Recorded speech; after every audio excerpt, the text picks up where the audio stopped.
तो देखो बिना मतलब की जमीन की रेट बढ़ रही है। 10 लाख की जमीन उसे जो 25 लाख में बेचेगा कि 30 लाख में बेचेगा कोई नहीं जान रहा है।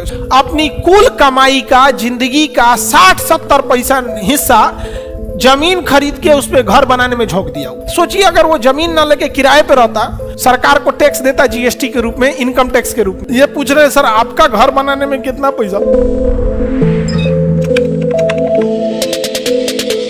और भारत में एक अजब टाइप की एक डिलेमा है, सब आदमी जमीन खरीदने के होड़ में लगा है। अपनी कुल कमाई का, जिंदगी का 60-70% हिस्सा जमीन खरीद के उस पे घर बनाने में झोंक दिया।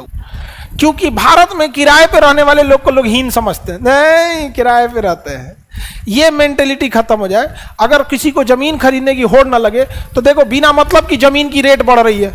वो जमीनवा वही है, दलाली उस पे 5 लाख ले लेगा। 10 लाख की जमीन उसे जो 25 लाख में बेचेगा कि 30 लाख में बेचेगा कोई नहीं जान रहा है उसको, बिना मतलब। और जब एक जमीन को 4 जगह बेच रहा है, उसके लिए मुकदमा अलग लड़ रहा है, यहाँ पे मारकाट हो रहा है, अलग हो रहा है, भाई भाई में लड़ाई हो रहा है, अलग हो रहा है। इस जमीन वाला विवाद देखो, बिहार के कुल मुकदमे में 55% मुकदमा केवल जमीन से जुड़ा हुआ है।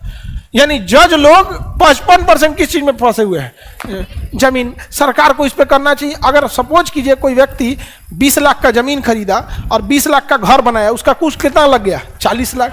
घर द्वार बनाने में कुल ले दे के लग जाएगा इतना। इतना महंगाई आ चुकी है यहाँ पे। अब सोचिए अगर वो जमीन ना लेके किराए पे रहता और 40 लाख का बिजनेस करता, तो 40 लाख के बिजनेस में कम से कम 2 आदमी को रोजगार जरूर देता। सरकार को टैक्स देता जीएसटी के रूप में, इनकम टैक्स के रूप में। इनकम अगर अच्छा होता तो कोई और बिजनेस करता, लाइफ स्टाइल और बढ़ती।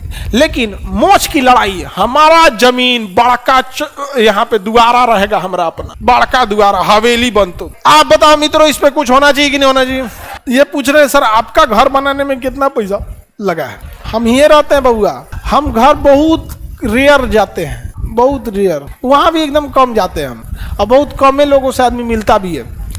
क्योंकि जब हम लोग का समय खराब था तो बहुत कम लोग हम लोग से भी मिलने आते थे, तो हम उन्हीं से मिलते हैं जो उस समय मिलने आते थे। तो वो उसकी संख्या बहुत कम है,